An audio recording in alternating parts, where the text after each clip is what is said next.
Bakit nalulubog sa utang yung isang tao? Alam mo kung bakit? Isa lang.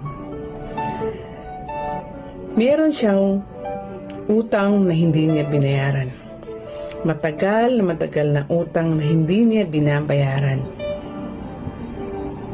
Kaya, nababaon siya sa utang dahil yung inuutangan niya noon hanggang ngayon nagagalit pa rin sa kanya.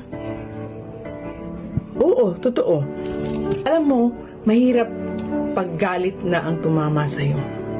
Kasi lahat ng pangarap mo, di mo matutupad dahil merong nakaharang sa harapan mo yung galit ng isang tao.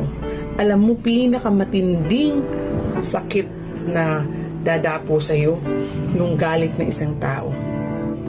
Masakit sa kanya na inutangan mo na di mo binayaran. Pinagpaguran niya yung pera para mapahiram sa'yo. Yung iba nga, minsan pinapahiram sa'yo ng iyong kaibigan na walang tubo.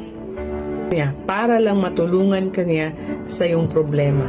Pero ano yung sinukli mo sa kanya? Hindi mo binayaran. Kaya ayan, nagalit sa'yo, yung inutangan mo, kasi minsan, pag siningil ka, ikaw pa yung galit. Gets mo ba? Kaya hindi ka nakakaranas ng pamumuhay na kahit maliit lang yung kita mo, pero ang daloy ng pamumuhay mo ay napakasarap.